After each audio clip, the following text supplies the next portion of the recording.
And as we have been programmed mentally, intellectually, one must be aware of this being programmed like a computer.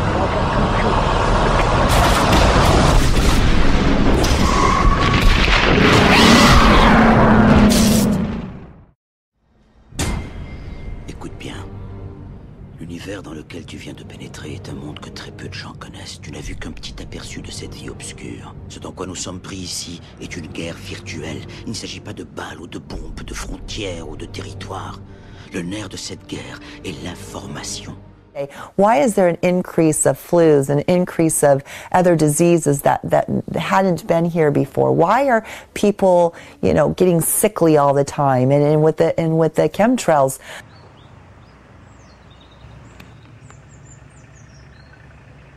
In the years that I have been a medical research journalist, I have looked at many, many things, and I found the same three issues in whatever I'm looking at. And that is that we are being dumbed down, we are being made sicker, and we are being made infertile. My name is Sofia Xenilis. I am 17 years old. It is quite scary to know that the air we breathe is not what it's supposed to be. That the food we eat and the water we drink contain traces of those substances which are sprayed out over all of us as though we were being poisoned like insects. The feeling that this is causing me are feelings of deep anger and rage. I don't want to be poisoned. I don't want to have been infected with cancer. And I'm just so angry that this global poisoning can be going on such a massive scale, and not enough is being done to stop this crime.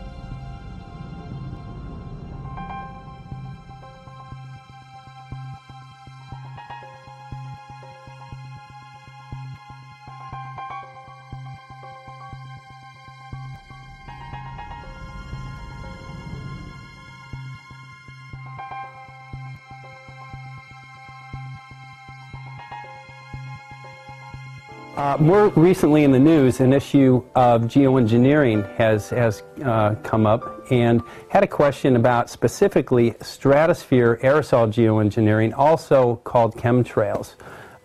We see those on a regular basis here in California. Would you care to comment on that? We can't think that these chemicals that they create in aerosol cans and in our ingredients we put on, even on our skin and food that we're putting in us, can be healthy for us. Why there's an increase when we have such great medical science today? Why is there an increase of flus, an increase of other diseases that hadn't been here before? Why are people getting sickly all the time? And with the chemtrails, I really just didn't know what they were. And then one day I was actually at a Ron Paul protest, and I was standing with a military veteran. He was a very decorated military veteran, older gentleman, and he said, "Wow, we sure have some chemtrails today." And I looked at him, I said, "What do you mean we have chemtrails?" He goes, "Look up in the sky." I go, "Oh, those lines." I said, "I was wondering what they are." He goes, "I worked in the military." And he said, "Young lady, I worked for the people that are putting that in the sky." Now, I'm not going to argue with a decorated military, war veteran here. So I asked him a few questions, and he said, "Young lady, go home and do your research, and just know that this is not healthy for you." I don't know why. Why? These are questions that you and I, we the people, need to be asking. Why? Is there something malicious that is happening, or is it benign? I mean, what? But why aren't we having any answers, and why aren't people talking about it? Obviously, we can't look up to the sky and see these chalk, like looking lines. Some days they're there, some days the sky is blue. We can't keep overlooking that. We have to start asking questions.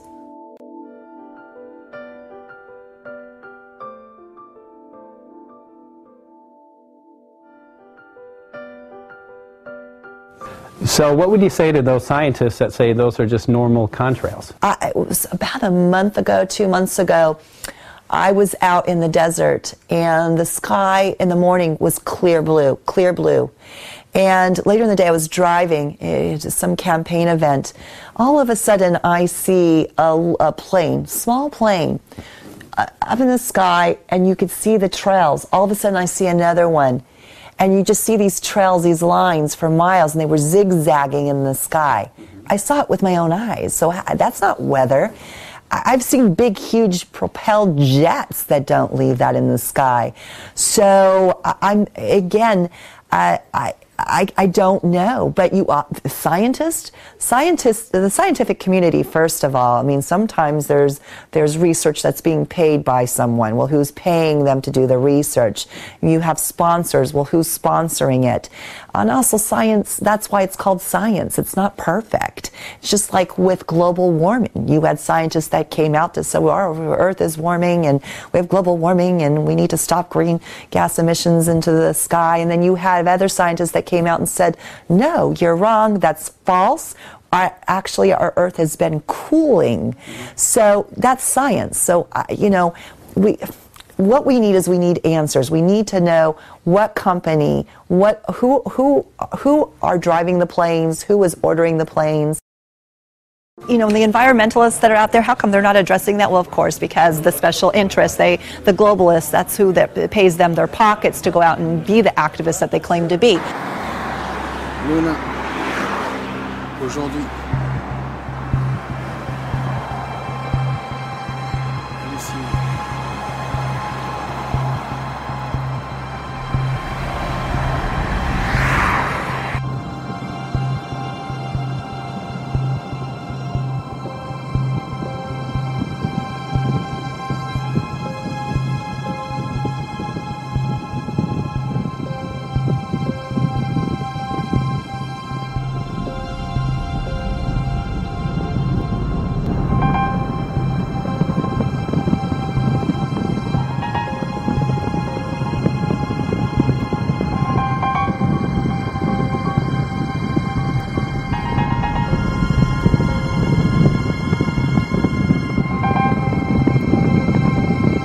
alors là, nous avons un beau largage en cours qui vient de se produire. Et ici, nous sommes pulvérisés de toutes parts. Nous avons un avion qui vole mais qui ne fait aucun largage. Un largage qui vient d'avoir lieu, l'avion est en train de se sauver là-bas. Nous avons là-bas, derrière le sapin, d'autres largages qui arrivent. C'est déjà très laid. Nous avons au-dessus de nous aussi un largage qui est en cours. Voilà.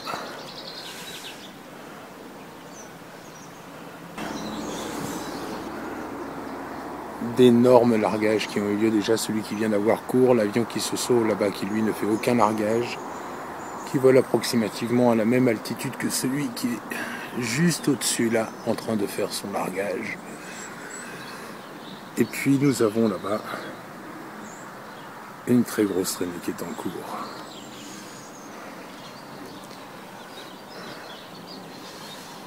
C'est fou furieux.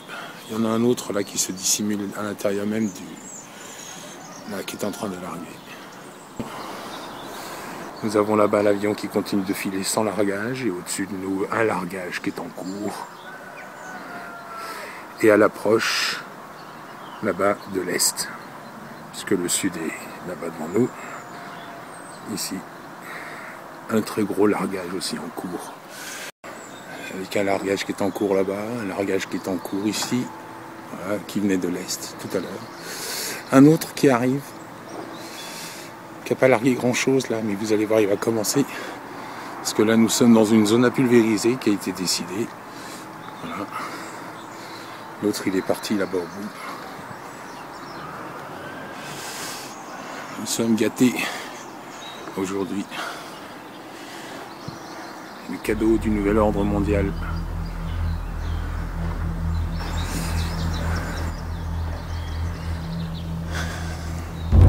Dommage pour notre espèce, dommage pour nos enfants, nos générations, que tant d'incrédules ne comprennent pas ce qui est en train de se passer.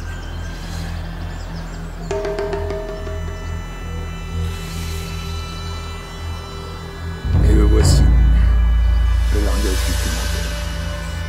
Ils nous en ont vraiment mis une totale.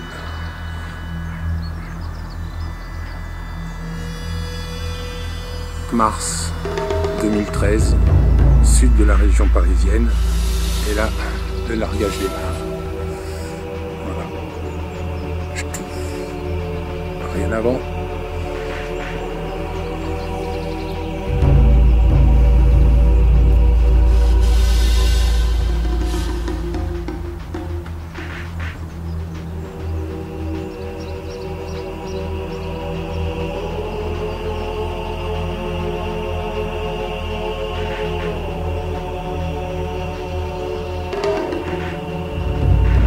Honnêtement, on voit le largage qui a démarré ici, puisque aucune traînée ne subsiste et celle-ci ne va pas partir.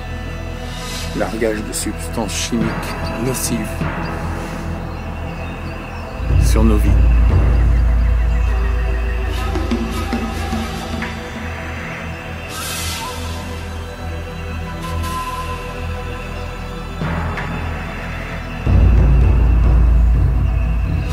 Preuve flagrante. Message à tous les incrédules. Renseignez-vous. Tout ça n'a rien de naturel.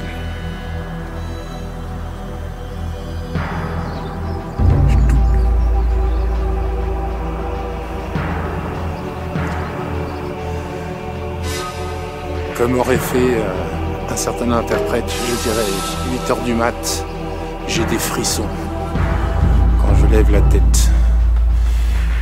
Je vois ce qu'il faut.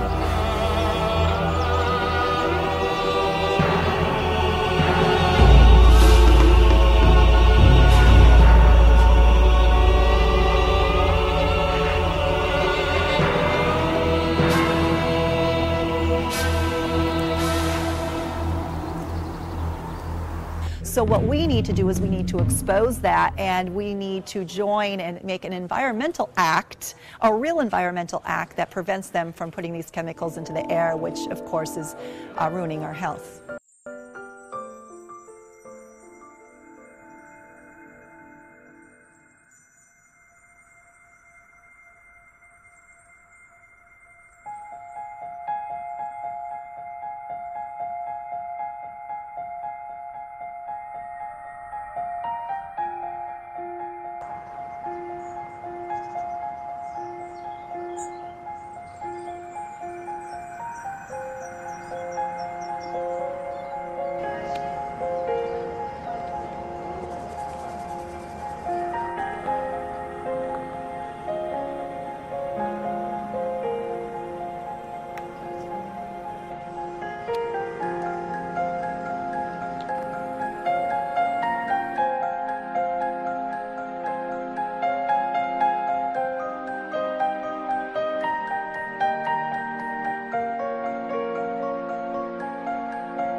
Voilà une toile d'araignée. derrière ce fil-là, c'est du chantrail. Ça, c'est pulvérisé avec les chantrails.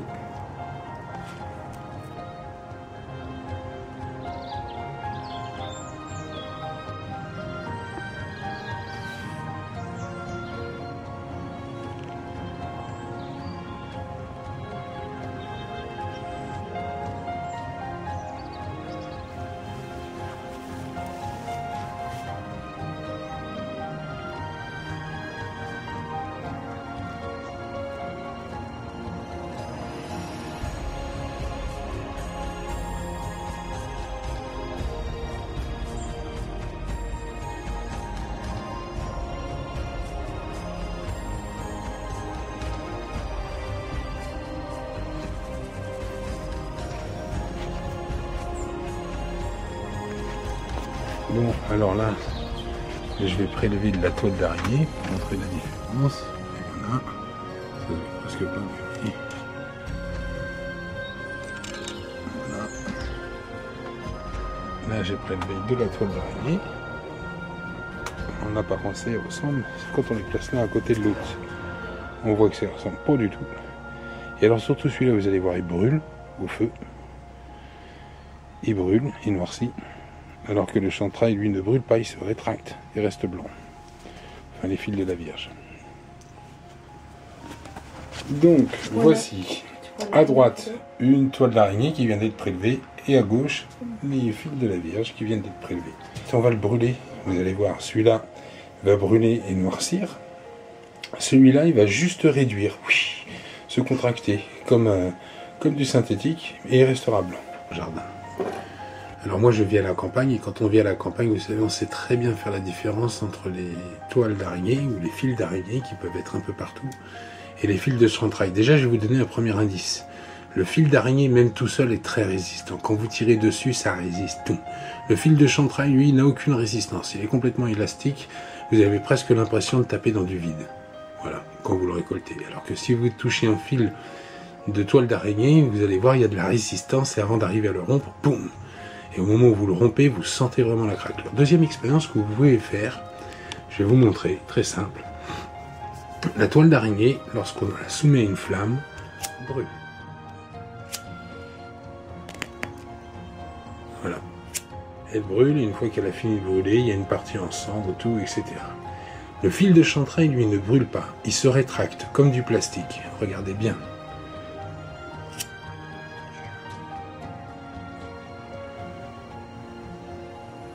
Mais il ne brûle pas.